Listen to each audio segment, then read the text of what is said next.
Defence ಮಿನಿಸ್ಟರ್ನ ಭೇಟಿಯಾಗಿದ್ದರು. ನಾನು D K Shivakumar, K J George ಮತ್ತು ನಮ್ಮ ಡೆಲ್ಲಿ ರೆಪ್ರೆಸೆಂಟೇಟಿವ್ ಜಯಚಂದ್ರ, ಮೈತ್ರಿ ಸುರೇಶ್ ನಾವೆಲ್ಲ ಭೇಟಿಯಾಗಿದ್ದು, ಎಂ ಬಿ ಪಾಟೀಲ್ ಎಲ್ಲ ಭೇಟಿಯಾಗಿದ್ದು 3 ವಿಚಾರಗಳನ್ನು ಚರ್ಚೆ ಮಾಡಿದವು. ಒಂದು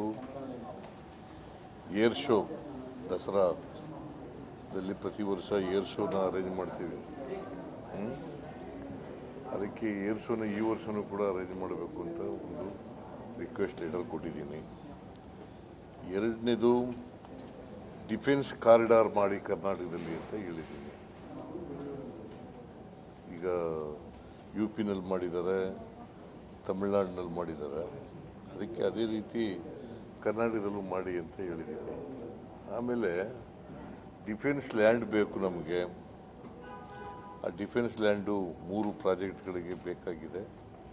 ಅಲ್ಲಿ 3 ಜಾಗಗಳಲ್ಲಿ ಡಿಫೆನ್ಸ್ ಲ್ಯಾಂಡ್ ಬೇಕಾಗ್ತದೆ, ಅದನ್ನು ಕೊಡಬೇಕು ಅಂತ ಕೇಳಿದ್ದೀವಿ.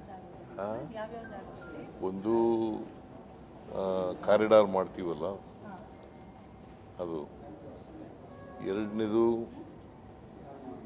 ಯಾವುದದು ಎಲ್ಲದು ಕಾಪಿ ಇಲ್ಲಮ್ಮದು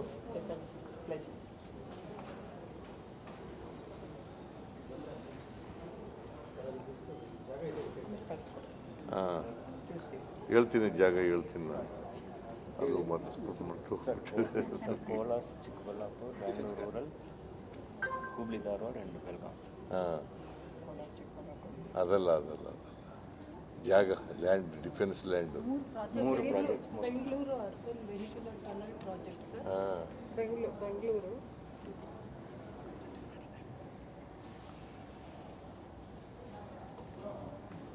ಈ ಟನಲ್ ಪ್ರಾಜೆಕ್ಟ್ಗೆ ಬೇಕಾಗಿರ್ತಕ್ಕಂಥ ಲ್ಯಾಂಡು.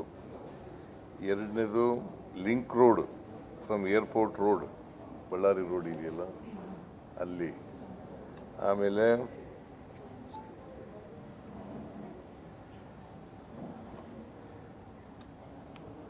ಇನ್ನೊಂದು ಫ್ಲೈಓವರ್ ಡಬಲ್ ಡೆಕ್ಕರ್ ರೋಡ್ ಮಾಡ್ತೀವಲ್ಲ, ಅದಕ್ಕೆ ಲ್ಯಾಂಡ್ ಬೇಕಾಗ್ತದೆ, ಡಿಫೆನ್ಸ್ ಲ್ಯಾಂಡು, ಅದಕ್ಕೆ ಮಾಡ್ತಾ ಇದ್ದೀವಿ. ರೆಸ್ಪಾನ್ಸ್ ಹೇಗಿದೆ ಸರ್? ಯಾಕಂದ್ರೆ ವೈಮಾನಿಕ ಇದಕ್ಕೆ ಅಂದರೆ ಏರ್ ಶೋಗೆ ಕೊಡ್ತೀವಿ ಅಂತ ಹೇಳಿದ್ದಾರೆ. ಬಟ್ ಇನ್ನು ಉಳಿದ ಇದಕ್ಕೆ ಪಾಸಿಟಿವ್ ಆಗಿ ಉತ್ತರ ಕೊಟ್ಟಿದ್ದಾರೆ. ಇನ್ಯಾರಾದರೂ ಕೇಂದ್ರ ಸಚಿವರನ್ನು ಭೇಟಿ ಮಾಡ್ತೀರಾ ಸರ್? ಪ್ರೈಮ್ ಮಿನಿಸ್ಟರ್ ಕೇಳಿದ್ದೀನಿ.